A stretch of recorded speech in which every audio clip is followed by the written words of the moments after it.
Friends, आप सब कैसे हैं। आज मैं अगला टॉपिक लेकर आया हूं जो क्लास 12वीं का पहला चैप्टर है, जो आपका है ठोस अवस्था। तो ठोस अवस्था के बारे में आप जानते होंगे कि ठोस अवस्था क्या होता है। ठोस अवस्था जानने से पहले हम सबसे पहले जानेंगे कि यह ठोस अवस्था किन की अवस्थाएं होती है, यानी यह पदार्थ की अवस्था होती है। किसकी अवस्था होती है? पदार्थ की अवस्था होती है। तो पदार्थ की अवस्था होने से पहले आपको यहाँ विस्तृत अध्ययन देंगे कि पहले द्रव्य या पदार्थ होते क्या हैं, द्रव्य या पदार्थ क्या होते हैं, इसके बाद उनकी अवस्थाएं कितनी होती है और उन अवस्थाओं में ठोस अवस्था की चर्चा करेंगे। तो यहां सबसे पहले हम जानेंगे कि पदार्थ या द्रव्य, द्रव्य या पदार्थ एक ही चीज होता है कि जिस वस्तु में भार हो, द्रव्यमान हो, जो स्थान छेदता हो, वह आपका क्या कहलाता है? पदार्थ होता है। जिसे अपनी ज्ञान इंद्रियों द्वारा अनुभव कर सकते हैं, वो भी आपका क्या होता है? पदार्थ होता है। यानी आप सरल सी भाषा में आप बता सकते हो कि आंख बंद करने के बाद जो महसूस किया जा सके, आंख खोलने के बाद जो देखा जा सके, वह सारे क्या होते हैं? पदार्थ होते हैं। अब इसमें आप कोई भी ऐसा उदाहरण दीजिएगा, वह क्या होगा? पदार्थ ही होगा।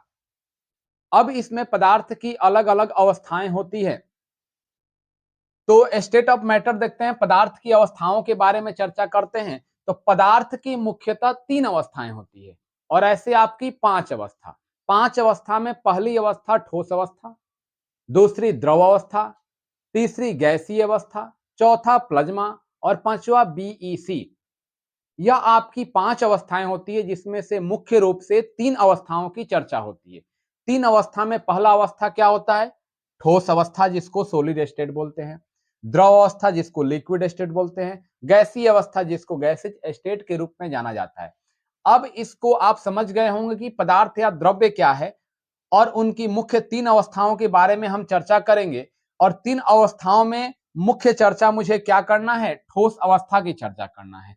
और द्रव अवस्था और गैसीय अवस्था की चर्चा हम अगले वीडियो में करेंगे। लेकिन यहाँ क्लास 12th के लिए सबसे फर्स्ट चैप्टर आपका और इंपॉर्टेंट चैप्टर बनता है, जो आपका सॉलिड स्टेट यानी ठोस अवस्था होता है। ठोस अवस्था जानकर और उनके प्रकारों के बारे में जानेंगे कि ठोस के प्रकार कितने होते हैं। तो ठोस अवस्था यहां पर जो होती है, पदार्थ की वैसी अवस्थाएं जिनका आकार तथा आकृति दोनों क्या होते हैं? निश्चित होते हैं, वो आपकी क्या कहलाती है? ठोस अवस्था कहलाती है। हम ठोस अवस्था की बात करेंगे कि ठोस अवस्था क्या होती है। तो पदार्थ की वैसी अवस्था, इसके पहले भी चर्चा किए हैं कि जिसका आकार तथा आयतन दोनों क्या होते हैं? निश्चित होते हैं।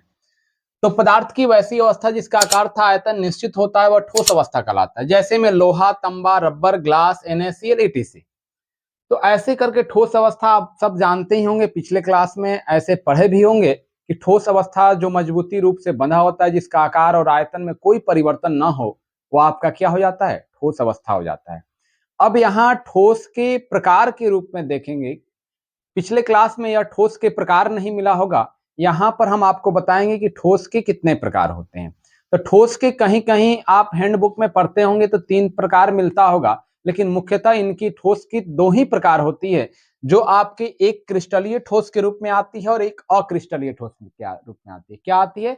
एक क्रिस्टलाइन सॉलिड और एक एमोफोस सॉलिड के रूप में आती है।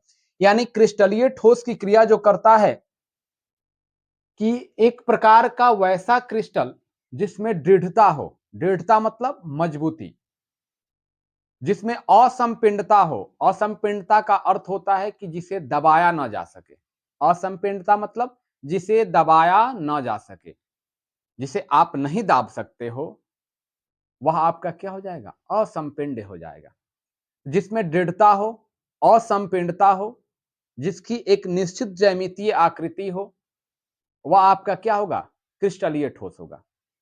फिर से एक बार जान लीजिए, क्रिस्टलीय ठोस जिसमें दृढ़ता यानी मजबूती, जिसमें असंपीर्णता जिसे दबाया ना जा सके, और जिसकी निश्चित ज्यामितीय आकृति होती है, वह आपका क्या कहलाती है? क्रिस्टलाइन सॉलिड कहलाती है, जिसको क्रिस्टलीय ठोस कहा जाता है। इनके एग्जाम्पल में NaCl, KCl, KNO3। NaCl नमक होता है, KCl आपका पोटेशियम क्लोराइड और KNO3 आपका पोटेशियम नाइट्रेट के रूप में, KNO3 के रूप में। ऐसे बहुत सारा एग्जाम्पल आप बता सकते हो जो आपका क्या होगा? क्रिस्टलीय ठोस के अंतर्गत, इसके अंतर्गत तंबा को रख सकते हो, यानी अनेकों अलग अलग अब क्रिस्टलीय का अलग अलग रूप होता है।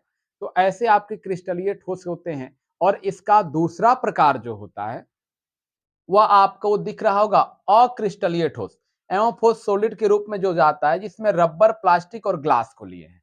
अब आप अभी तक पढ़े होंगे कि रबर भी ठोस है, प्लास्टिक भी ठोस है और ग्लास भी ठोस है, शीशा, यह सारे ठोस हैं। लेकिन अभी हम यह ठोस में अक्रिस्टलीय ठोस के रूप में जानते हैं कि अक्रिस्टलीय ठोस है।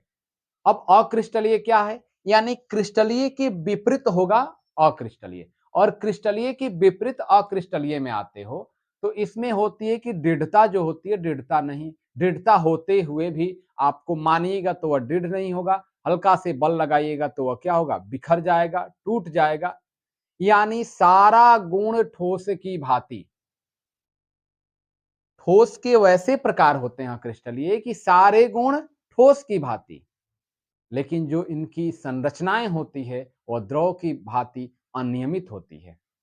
सारे गुण ठोस की भांति, लेकिन जो इनका व्यवहार होता है, जो इनकी संरचनाएं होती है, वह द्रव की तरह अनियमित रूप से होती है। यानी समझ लीजिए कि कोई ऐसा मनुष्य भी होता है जो मर्द जिसको कहते हैं, सारे गुण मर्द की होती है और उनका व्यवहार औरत की तरह होती है। तो वही चीज यहां पर है कि सारा गुण ठोस की तरह और व्यवहार द्रव की तरह अनियमित संरचना वाले। अनियमित संरचना में अब कहिएगा कि रबर की अनियमित संरचना कैसे है? तो रबर को आप दबा सकते हो।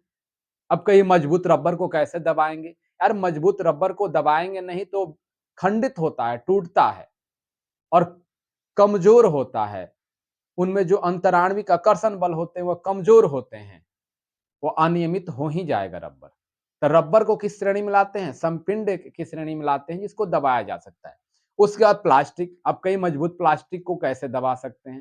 यार प्लास्टिक को भी दबा सकते हो। अनियमित संरचना करने का मतलब कि जब आप इस पर ताप देते हो, जैसे भी इसकी क्रिया होती है, यानी इससे कमजोर होता है। अंतर आणविक बल इससे कम होता है इसके पास। जो अंतराणविक आकर्षण बल होता है ना, जब एक दूसरे को बांध कर रखता है, वह इसमें क्या होती है? कमजोर होती है। ग्लास, अब कहिए ग्लास को कैसे हम दबा सकते हैं? दबाने का गुण नहीं, ग्लास एक ऐसा है जो कांच जिसको बोलते हैं, उनमें बहाव की क्रिया होती है, वह द्रव की तरह उसमें बहता है, रिसता है। अब कहें कि आज तक हम नहीं देखे हैं रिसते हुए, रिसता है। कुछ वर्षों के लिए आप कांच को कहीं रख दीजिएगा और रखिएगा ऐसे पट नहीं, ऐसे सीधा ऐसे करके रख दीजिएगा। रखने के बाद आपका क्या होगा कि नीचे वाला भाग मोटा हो जाता है और ऊपर वाला भाग क्या होता है? पतला हो जाता है। और यह महसूस कैसे? ऐसे देख कर नहीं हो, महसूस होगा। ऐसे संपर्क कीजिएगा तो नीचे वाला भाग क्या होगा? मोटा, और ऊपर वाला भाग पतला। आपके घर में खिड़की उड़की में लगा होगा जो आपका कांच, देखिएगा ऊपर से ढीला हो जाता है लेकिन नीचे से ढीला नहीं होता है। यानी ऊपर से बहाव कुछ वर्षों में नीचे आकर वो क्या होता है? मोटा भाग, इसे नीचे से ढीला नहीं और ऊपर से क्या होता है? ढीला हो जाता है। तो कहते हैं मिस्त्री ही सही से नहीं लगाया होगा। नहीं, वो बात नहीं है। कांच में बहने की क्रिया होती है। कांच को अति शीतित द्रव माना जाता है। कांच को अति शीतित द्रव माना जाता है। अब अति शीतित द्रव मानने के रूप में किसी को कह दीजिएगा कांच द्रव है, तो वो आपको मारने दौड़ जाएगा। कह कांच द्रव कहां से है? कांच तो ठोस है। हम अभी तक पढ़ रहे हैं कि कांच ठोस है और तुम कह रहे हो द्रव है। द्रव नहीं, अति शीतित द्रव है, क्योंकि उसमें विस्कोसिटी गुण पाई जाती है। कौन सी गुण पाई जाती है? विस्कोसिटी गुण पाई जाती है, सैनता की गुण पाई जाती है, जो धीरे धीरे मंदा मंदा उसमें बहाव की क्रिया होती है। इसलिए ग्लास को एक अति शीतित द्रव का रूप दिया जाता है। तो यहां आप क्रिस्टलीय में ऐसे पढ़े जिसमें दृढ़ता और असंपीर्णता, जिसकी निश्चित ज्यामितीय आकृति, और अक्रिस्टलीय में पढ़े जिसमें दृढ़ता होते हुए भी उनकी जो संरचनाएं होती है वो द्रव की तरह अनियमित रूप से होती है। वह आपका क्या होता है? अक्रिस्टलीय ठोस की भांति होता है, अक्रिस्टलीय ठोस कहलाता है। तो पहचानने के लिए आप ऐसे 3 एग्जाम्पल आप देख लिए, रबर, प्लास्टिक और ग्लास, या मुख्य रूप से अक्रिस्टलीय होता है। और एग्जाम में बराबर ऐसा क्वेश्चन करता है कि निम्नलिखित में से अक्रिस्टलीय ठोस है, उसमें या तीनों में से कोई ना कोई एक विकल्प रहता है जो अक्रिस्टलीय ठोस के रूप में रहता है। जबकि यह नहीं कि निम्नलिखित में से क्रिस्टलीय ठोस है तो इसमें आपको NaCl दे दे और 3 विकल्प दे दे, तो NaCl आपका क्या हो जाएगा? क्रिस्टलीय ठोस हो जाएगा। तो यह आप अच्छे से इस वीडियो को देखिएगा, समझिएगा, तो आपको कहीं भी ऑब्जेक्टिव सॉल्व करने में आपको दिक्कत नहीं होगा। तो अक्रिस्टलीय ठोस का अलग अलग प्रकार नहीं व्याख्या करता है, क्रिस्टलीय का अलग अलग प्रकार क्या करता है? व्याख्या करता है। जो देखेंगे क्रिस्टलीय के अलग अलग प्रकार की व्याख्या किस प्रकार से होती है। आप वीडियो को भगाकर मत देखना, मेरे लेक्चर को पूरे सुनना। इससे बेहतर होगा कि मेरे लेक्चर को सुनने के बाद एक बार ना समझ में आए, 2 बार देखिए, 3 बार देखिए, और इसके बाद ना समझ में आए, इसको आप क्या करो, स्क्रीनशॉट लेकर और इसको कॉपी में क्या करेंगे? नोट कर लेंगे। और नोट करके, और यदि जिस टॉपिक पे आपको वीडियो चाहिए, आपको जिस टॉपिक पे आपको तकलीफ हो रही है, समझ में नहीं आ रहा है कोई सा टॉपिक, आप कमेंट बॉक्स में कमेंट करके बताएंगे कि इस टॉपिक पे एक वीडियो बनाइए जो अभी तक मैं नहीं समझ पाया हूं।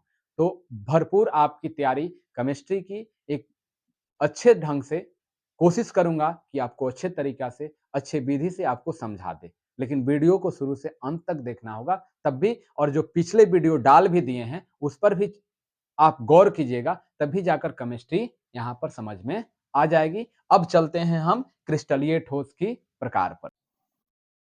ठोस के रूप में देखते हैं, क्रिस्टलीय ठोस के अलग अलग प्रकार आते हैं, जिसमें आपके आयनिक, आणविक, सहसंयोजक और धात्विक होता है। अब आयनिक, आणविक, सहसंयोजक और धात्विक पर चर्चा करते हैं। तो आयनिक क्रिस्टल क्या होते हैं? तो आयनिक क्रिस्टल, आयनिक, आयन यानी धन और ऋण आयन, यानी वैसे ही क्रिस्टल होगा जिसमें किसी भी पदार्थ के आयन एक दूसरे से इलेक्ट्रोस्टैटिक्स बल द्वारा, यानी कुलाम्बिक बल द्वारा एक दूसरे से बंधे हुए रहते हैं। एक दूसरे से क्या होंगे? जकड़े हुए, बंधे हुए होंगे, जिस पर आयन होगा, यानी प्लस और माइनस। आयन वाले ही जो होंगे वह आयनिक क्रिस्टल का निर्माण कर सकते हैं। जैसे NaCl, तो NaCl आप जानते होंगे कि Na पर प्लस होता है और Cl पर माइनस होता है। तो यह NaCl आपस में क्या होते हैं? एक दूसरे से बंधे होते हैं। यानी बंधने की क्रिया NaCl की होती है कि यहाँ प्लस है तो यहाँ माइनस, फिर प्लस है तो यहाँ माइनस, फिर माइनस, प्लस, प्लस, ऐसे करके क्या करते हैं? एक दूसरे से बंधा हुआ रहता है। एक दूसरे से क्या होता है? बंधा हुआ होता है। जो मजबूत इलेक्ट्रोस्टैटिक्स फोर्स होता है, जिसके द्वारा क्या होता है? आयनिक ठोस बंधे हुए रहते हैं, जिसके एग्जाम्पल में NaCl, NaF, CsCl, यानी आयनिक क्रिस्टल आपसे पूछता है निम्नलिखित में से आयनिक क्रिस्टल है, तो आप देखिए किस पर आयन उपस्थित रहते हैं। धन और ऋण दोनों आयन होना चाहिए, यानी धन प्लस हो, एक माइनस हो, दो प्लस हो तो दो माइनस हो, यानी आयन उपस्थित जब होगा तो वह आयनिक क्रिस्टल के रूप में रहता है। ठीक है? आयनिक क्रिस्टल यानी वैसे क्रिस्टल, वैसे ठोस जिनके आयन एक दूसरे से मजबूत इलेक्ट्रोस्टैटिक फोर्स, जिसको कुलाम्बिक बल या कुलाम्बिक बल के द्वारा क्या होते हैं? एक दूसरे से बंधे हुए रहेंगे, वो आपका क्या कहलाएगा? आयनिक क्रिस्टल कहलाएगा। अब यहां पर आणविक क्रिस्टल की बात करता है। आणविक क्रिस्टल होते हैं आणविक, यानी वैसे क्रिस्टल जिसके अणु एक दूसरे से कमजोर वांडर वाल बल, यानी हाइड्रोजन बल द्वारा बंधे हो। कमजोर वांडर वाल बल द्वारा बंधे होने का मतलब हुआ।